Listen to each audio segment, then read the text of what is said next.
Assalamualaikum dan sejahtera. So, saya dapat satu soalan daripada subscriber saya di mana bertanya, Hanif, di antara banyak-banyak dropshipping, yang manakah anda suka? Okey, sebelum itu saya dah membuat satu video berkenaan dropshipping terbaik di Malaysia, di mana saya memberikan 4 contoh dropshipping, iaitu Save Value, Cometent, Kiko dan juga DSM. Itu dropship Malaysia. Dan antara keempat ini saya beritahu saya suka Save Value. Lalu beliau bertanya saya kenapa saya suka Save Value. Pada dasarnya Save Value, Cometent atau DSM hampir sama saja sistemnya. Betul tak? Ya, betul. Saya setuju dengan pendapat subscriber saya ini. Namun saya ingin menjelaskan lebih teliti lagi kenapa saya suka Save Value sebagai dropshipping saya. So, yang pertama, Save Value ini mempunyai pelbagai produk dan pelbagai kategori. Okey. Dia tidak mempunyai satu niche yang tertentu saja. Dia mempunyai bermacam-macam niche yang ada dalam sana, seperti otomotif, fashion, buku, dia ada home and living. Seartinya potensi untuk saya menjual produk yang pelbagaian di kedai Shopee saya adalah tinggi berbanding dengan DSM yang menjual kebanyakan home and living. Okey. Manakala Cometent pula saya kurang suka kerana kebanyakan produk dia daripada China dan mengambil shipping hingga 7 hingga 11 hari. Manakala untuk Kiko pula dia banyakkan produk-produk dapur lah, sabun, semua tu lah. Saya tak berminat sangat. Sebab kalau beli kesepilihan saya lebih suka Save Value kerana barang-barangnya adalah lebih estetik, lebih mudah dijual, lebih moden maksud kat situ. Okey. Kedua, kenapa saya suka Save Value? Kerana dari segi penghantarannya adalah amat cepat dan dia menggunakan semua standard delivery yang diberikan oleh Shopee. So, setakat ini saya tidak pernah mendapat masalah penghantaran oleh Save Value. Penghantaran lambat maksud saya kat sini di mana dia juga menggunakan semua standard delivery yang diberikan oleh Shopee, dan kita tak ada masalah untuk menggunakan mana-mana syarikat yang kita nak guna. Okey. Dan berbanding dengan Cometent, saya maklum tadi saya tahu tentang dia punya produk pada China kebanyakannya. DSM tidak menggunakan DHL, saya tak suka. Lain dia guna. Susah untuk saya nak fix nanti dia akan datang jika saya nak guna DHL, tak boleh.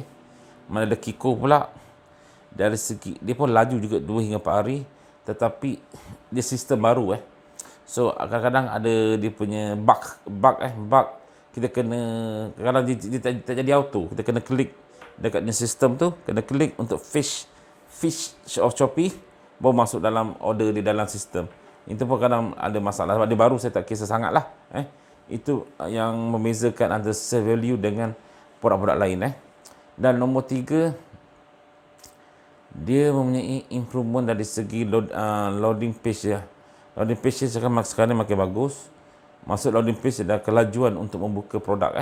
Dahulu memang cukup susah nak tunggu dia loading untuk buka lambat. Sekarang ni saya tengok loading page dia cukup laju dan kita nak synchronizekan produk amat mudah daripada dari My Store ke kedai Shopee kita atau ke kedai Lazada kita, lebih mudah dan cepat. Oleh itu, daripada peningkatan, dia punya peningkatan atau penambaikan dari masa ke masa, masuk kat saya kat sini lah. Oleh itu bagus untuk saya. So, saya nak masuk 10 produk bagi masa dalam 20 minit saja. Senang sangat. Artinya bagus untuk saya sebagai seorang seller Shopee yang tak nak buang masa nak tunggu dia loading, buffering baru masuk produk saya ke dalam store Shopee saya atau store Lazada saya. Okey. Lain-lain apa lagi kehebatan, bukan kehebatan kesesuaian lain dari segi margin keuntungan dia lah. Margin keuntungan dia saya tengok rata-rata dia lebih kurang dalam 20% ke atas. 15 hingga 20% ke atas lah. So, itu ada satu harga yang orang kata reasonable sebagai seorang dropshipping, di mana saya punya cost untuk orang kata service charge dan juga fee kepada Shopee ada 6%. Dan paling maksimum pun saya rasa 9%. Meaning saya mempunyai 2%, 3% untuk membuat marketing dan selebihnya adalah margin keuntungan saya. So, inilah reasonable dan mudah untuk saya membuat kiraan di dalam Save Value ni. Rata-ratanya adalah 15% ke atas, dan saya tahu berapa persen yang harus saya buat marketing tanpa lihat disability lagi. Saya tahu ni fix. Biasa saya boleh kasih 15%. So 2% memang saya confirm untuk buat marketing. Contohlah dengan contoh benda yang demikian lah. Okey. Dan lain, jika dilihat stok di sell value mencukupi dan tinggi lah. Tinggi maksudnya bukan sampai 1,000 hingga 2,000. Sekali produk ni masuk 100 hingga 200 produk lah untuk produk yang tertentu lah. Artinya kita tidak kehabisan produk yang dijual lah.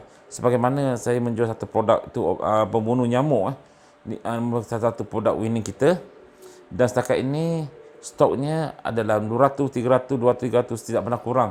So artinya kita menjual produk kita tidak tangkut lah. Artinya contoh kita tengah syok jual, tiba-tiba stok habis. Orang tak boleh beli sebab stok habis. Kita akan kerugian yang banyak kerana salah satu faktor kita dapat keuntungan melalui produk winning inilah. 70% kita produk hasil kita pada produk ini. Produk winning ini. Dan tiba stok habis. Frust tak? Dalam bulan tu drop shipment anda punya sales akan drop lah. Jika anda bergantung pada 1-2 jenis produk winning lah. Dan dan saya beli setakat ini saya lihat dari segi top up untuk produk adalah laju, dan juga sekali dia masuk satu produk 100 hingga 200 produk kan boleh bertahan lama lah, dan saya rasa cepat top up. Okey. Dan yang terakhir, saya fikir kelebihan sell value ini adalah apa tadi saya dah lupa. Dia dari segi dashboard dia, dari segi jumlah produk dia, dan dari segi produk baru adalah sentiasa diupdate semasa. Artinya maksudnya di sini sebagai contoh produk baru. Produk baru setiap bulan, sekarang ni tempat cuci ni kurang sikit lah. Kalau sebelum ni jika anda lihat tiap-tiap bulan mereka akan update produk baru di dalam kedai sell value mereka. So anda sentiasa mendapat produk yang refresh daripada sell value. Itu yang saya suka. Artinya bila contoh saya buat satu produk ni, ada satu produk baru, kita boleh kaji dengan lebih baik lagi dengan produk-produk yang ada. Betul. So pilihan atau potensi untuk mendapatkan produk winning amat tinggi di sell value, kerana sell value sentiasa update produk-produk yang terbaru di kedai mereka. Inilah kelebihan yang saya suka tentang sell value juga. Okey. Kita berniaga, kita nak apa kita nak? Kita nak sales. Sales dari mana? Daripada produk winning. Okey.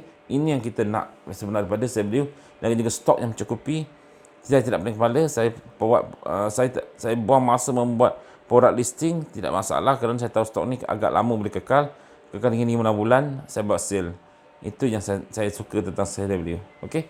Okey, saya harap telah menjawab soalan anda, subscriber saya, kenapa saya suka sell value. Inilah sebabnya.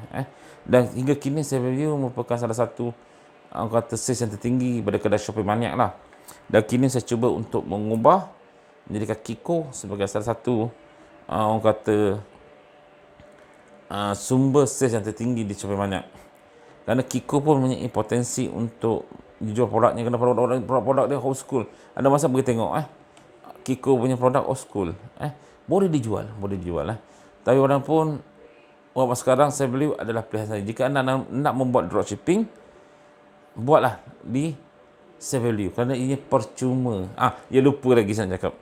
Ianya percuma juga berbanding dengan kompeten atau DSM, anda perlu bayar. Okey. So ini tak bayar. Produk baru tak ada, stok ada, percuma, masuk perantaran tip-top, settle masalah anda. Okey. Okey, ni saya nak beritahu lah. So nama saya Hanif Idrus. Saya memberikan tips tentang blogging, tips tentang Facebook Ads, tips tentang Shopee. Dan jangan lupa subscribe YouTube channel saya untuk dapatkan tips-tips yang lebih menarik. Dan juga di sini saya linkkan artikel-artikel saya tentang tajuk perbualan yang kita ada di sini. Okey. Assalamualaikum dan salam sejahtera. Kita berjumpa kembali.